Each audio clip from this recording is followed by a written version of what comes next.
নমস্কার, আজকের রেসিপি হলো ডিমের শাকের বড়া। প্রথমে মসুরি ডালটাকে পরিমাণ মতো নিয়ে ভালো করে ধুয়ে ভিজিয়ে রাখবেন। তারপর ডিমের শাকগুলো ভালোভাবে পাতা থেকে ছাড়িয়ে নিয়ে যে ডাঁটাগুলো ছোটো ছোটো যে কচি ডাঁটাগুলো থাকবে সেগুলো ভালো করে কুচিয়ে নেবেন। আমার পুরো ভিজে গেছে, সম্পূর্ণ ভালোভাবে ভিজে গেছে। এবারে যেমন ঝাল খাবেন সেরকম কাঁচা লঙ্কা দেবেন, আমরা যেরকম খাই সেরকম দিলাম। ভেজানো হয়ে গেলে আরও একবার ভালো করে ধুয়ে নেবেন।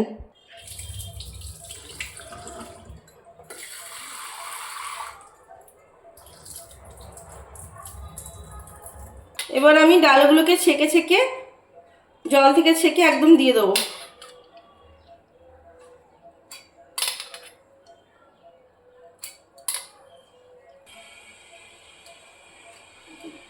আর এখানে আমি এই পাতাগুলোকে ভালোভাবে করে নিয়েছি। তো আমি এখানে ডিমের শাকগুলো একদম কুচো কুচো করে নিয়েছি, যতটা পেয়েছি ততটা কুচো করে নিয়েছি। আর ডালটা একদম জল ঝরিয়ে ভালো করে বেটে নিতে হবে, জল যেন না থাকে। এটা এবার বেটে নেওয়ার পালা।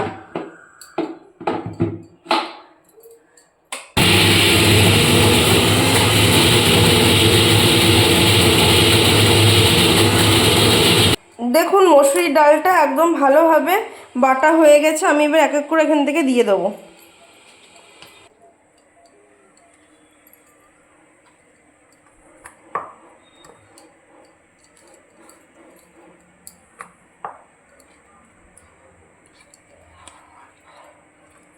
আচ্ছা, এর মধ্যে দেবো এই 1 চিমটি মতন চিনি দিয়ে দেবো, অল্প হলুদ দিয়ে দেবো, আর স্বাদ মতন নুন দিয়ে দেবো। তো এর মধ্যে একটা বড় সাইজের পেঁয়াজ দিয়ে দেবো। একদম পেঁয়াজটা একটু বেশি দেবেন আর কুচো কুচো করে কেটে দেবেন। এটা ভালো করে এবার মাখিয়ে নেবো পুরো, এবং একটু ফেটিয়ে নেবেন, তাহলে ভালো বড়াটা নরম হবে, খেতে ভালো লাগবে। মসুরির ডাল তো শক্ত হবে ফেটিয়ে না নিলে, আর ভালো করে ফেটিয়ে নিলে, ভালো করে ফাটিয়ে নিলে ভালো নরম হবে খেতে।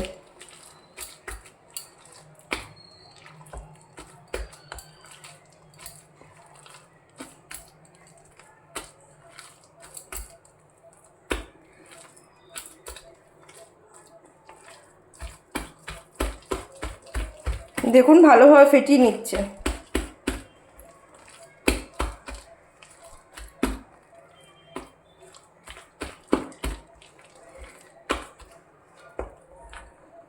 আমার ফাটানো হয়ে গেল, আমার ফাটানো কমপ্লিট। আমি কড়াইয়ে তেল দিয়ে দিয়েছি, তেলটা ভালোভাবে গরম করব।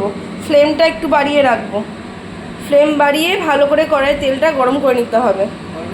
আচ্ছা, তেলটা গরম হয়ে গেলে আমি গ্যাসটা কমিয়ে দেবো। আমার দেখুন আমি গ্যাসটা পুরো কমিয়ে দিলাম, তেল আমার ভালো গরম হয়ে গেছে। এই কারণে কমিয়ে দেবো যে বড়াটা ভাজা হবে ধরুন, তো এবার নাহলে পুড়ে যেতে পারে, দেওয়ার সঙ্গে সঙ্গে পুড়ে যেতে পারে, ভেতরটা ভাজা হবে না, কুড়কুড়ে হবে না। তার জন্য এটাকে কমিয়ে দিয়ে এক এক করে ছেড়ে দেবো কড়াইয়ে।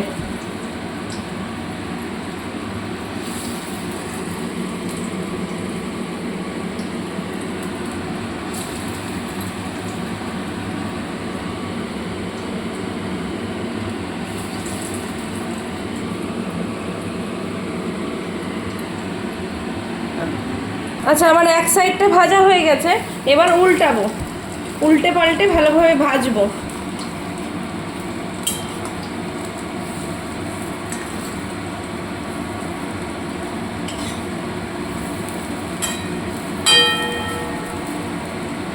মানে ডালটা ফাটা হয়েছিল বলে দেখুন বড়গুলো কীরকমভাবে ফুলেছে। দেখুন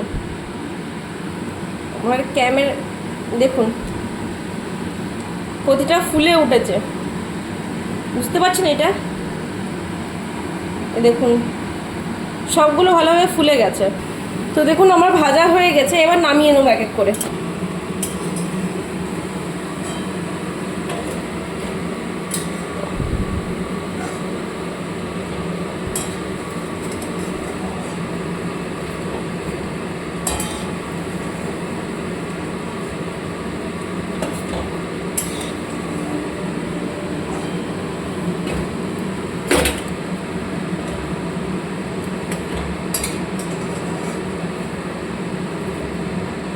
বড়াগুলো দেখুন কি সুন্দর ভাজা হয়েছে, একদম কড়মড় কড়মড় করছে। খুব গরম আছে, আমি হাত দিতে পারছি না। দেখুন এটা খুব ভালো ভাজা হয়েছে। যখন আপনারা ভাজবেন তখন জিনিসটা বুঝতে পারবেন। আমি গরম হাত দিতে পারছি না, এটাই যা। আপনারা দেখবেন ভেজে, খুব সুন্দর হয় এটা খেতে। এইভাবে করে দেখবেন। এই দেখুন খুব গরম। সম্পূর্ণ ভিডিও দেখার জন্য ধন্যবাদ। এরকমভাবে বানিয়ে করে দেখবেন, অবশ্যই খেতে ভালো লাগবে। ধন্যবাদ সম্পূর্ণ ভিডিও দেখার জন্য। টাটা।